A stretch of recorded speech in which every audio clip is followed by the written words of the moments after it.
Ladies and gentlemen, karma has landed. And this time, it did not send a warning email. It did not book an appointment. It did not politely knock on the door. No, it walked straight into the conversation and said, "Guess who is the headline today?" And today, the name being discussed is Vanessa Feltz. Yes, Vanessa Feltz, the same Vanessa Feltz who has spent years being part of the loud conversation surrounding Prince Harry and Meghan, Duchess of Sussex. And now, after the news that her Channel 5 show has reportedly been dropped, people across social media are having a very different kind of discussion.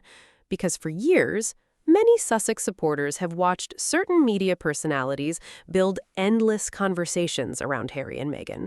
The interviews, the debates, the opinions, the hot takes, the dramatic reactions. It became a never-ending cycle. And honestly, sometimes you had to wonder if some people were secretly running a Harry and Meghan fan club disguised as criticism. Because think about it. If someone truly does not care about two people, usually they do not spend years making them the center of their professional life. But somehow, Harry and Meghan became the topic that kept coming back.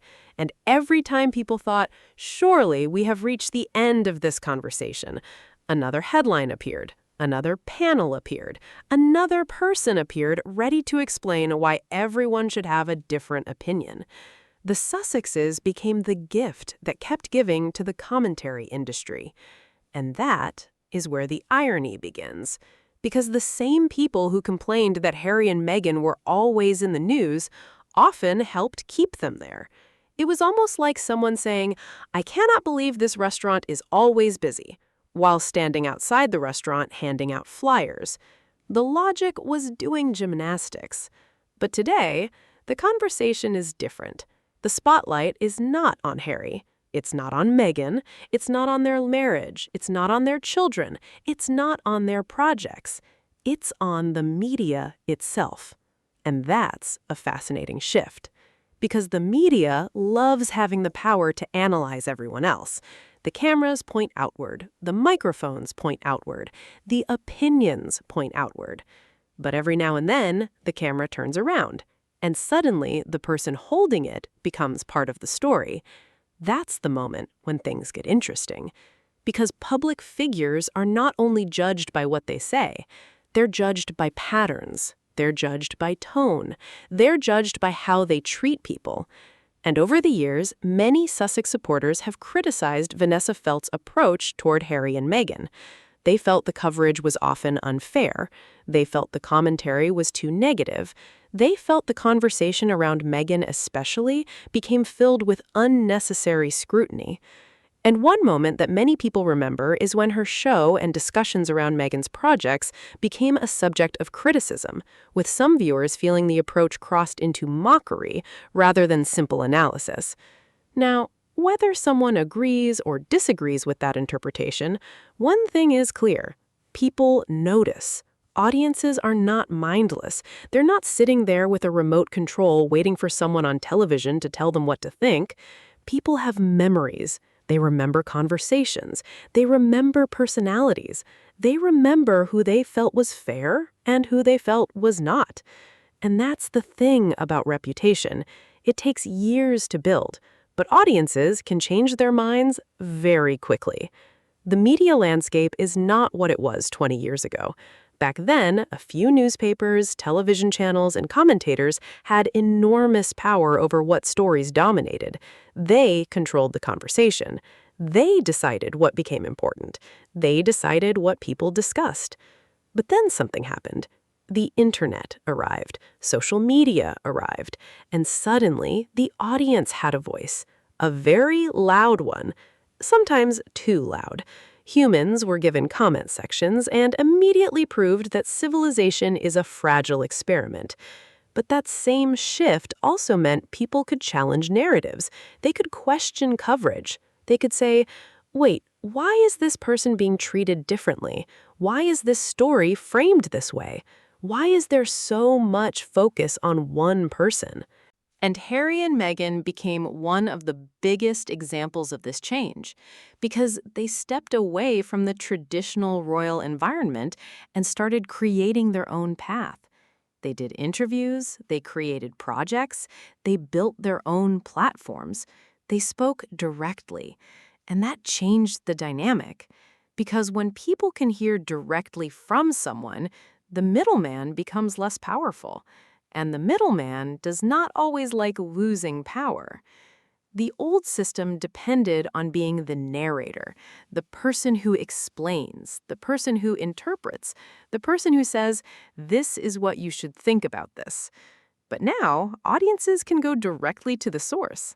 Imagine that, people wanting the full story. A radical idea, apparently. And this is why the Sussex story has been so fascinating. It was never just about two people. It became a battle over narratives. Who gets to tell the story? Who gets believed? Who gets questioned? Who gets defended? Who gets criticized? And throughout all of this, some commentators built their careers around reacting to every Sussex move. But here's the problem with building everything around reaction. Eventually, people ask, what happens when there is nothing new to react to? Because outrage has a limit. Constant negativity becomes repetitive. The same jokes, the same arguments, the same talking points. Eventually, viewers notice. They start thinking, I have heard this before. And when audiences get bored, they move. Television is brutal like that. It does not care about history. It does not care about popularity. It does not care about how many times someone has been on screen. The audience decides. The numbers decide. The attention moves. And suddenly, someone who spent years talking about others becomes the person everyone is talking about. That's the strange twist. The person who analyzes the headlines becomes the headline. The commentator becomes the conversation. The observer becomes the observed. And that's why people are calling this a karma moment. Not necessarily because anyone can control what happens in television, but because many people believe there is a certain irony in watching a person who spent years discussing another family suddenly facing their own public scrutiny. Life has a funny sense of timing, almost suspiciously funny, like a screenwriter who enjoys adding plot twists. Because the Sussex story has always had unexpected chapters.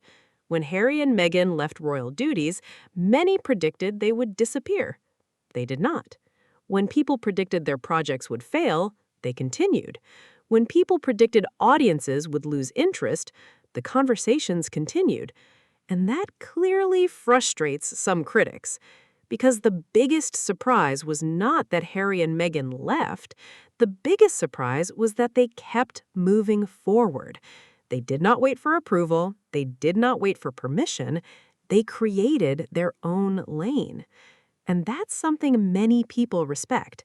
Not because everyone agrees with every decision they make, not because everyone sees the world exactly the same way, but because there is something powerful about refusing to let other people define your entire story. And perhaps that's the bigger lesson. The world changes. Audiences change. Media changes. What worked yesterday may not work tomorrow. The old formula of constant criticism and controversy might grab attention temporarily, but eventually people want more. They want substance. They want something new. They want conversations that are not just endless negativity. Because negativity can be profitable, but it can also become exhausting. And maybe that's why the audience shifts. Maybe people simply become tired of watching the same cycle. Harry and Meghan, Harry and Meghan, Harry and Meghan. At some point, even the most dedicated drama consumer needs a break. But because it represents a bigger question, can public figures have private family moments anymore? The answer seems increasingly difficult. The Sussexes have spent years trying to create a different kind of life, A life where they can choose their projects, choose their home, choose what parts of themselves they share. But the interest from the public and media has never disappeared. The spotlight followed them. And that is something every famous person eventually learns. Leaving the palace does not mean leaving the headlines. In fact, sometimes the headlines become even louder. The BBC report also brings up the possibility of Harry and King Charles meeting, and that part is where emotions become even stronger, because people have watched the father and son relationship go through public difficulties. There have been moments of distance, there have been moments of contact, there have been signs that communication has not completely disappeared. But rebuilding a relationship after years of tension is not something that happens overnight. It requires trust. It requires effort. It requires both sides. And perhaps that is why this possible visit has created so much interest. People are not only asking, will they come? They are asking, could this be a turning point? Could this be an opportunity for a family moment away from all the noise? Or will the media attention become another obstacle? Because the irony is that the very coverage that celebrates a possible reunion can also create pressure around it. Every action gets analyzed, every meeting gets judged, every photograph gets interpreted. The royal family has lived with that reality for generations, but Harry and Meghan have repeatedly shown they want something different.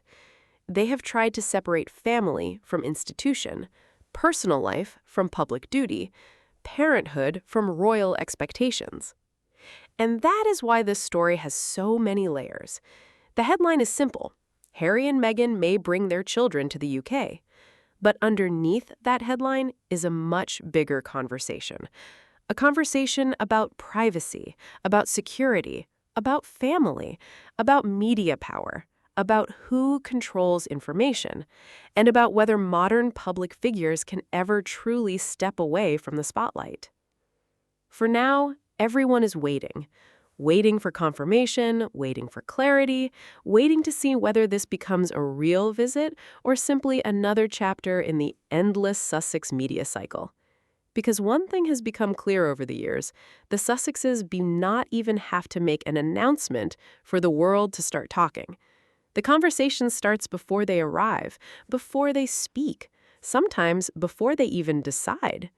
And that says a lot about the strange world of royal reporting, a world where silence can become a headline, a possibility can become breaking news, and a family decision can become an international event.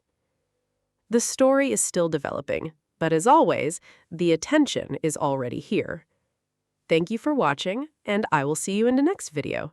Smiley here, and take care.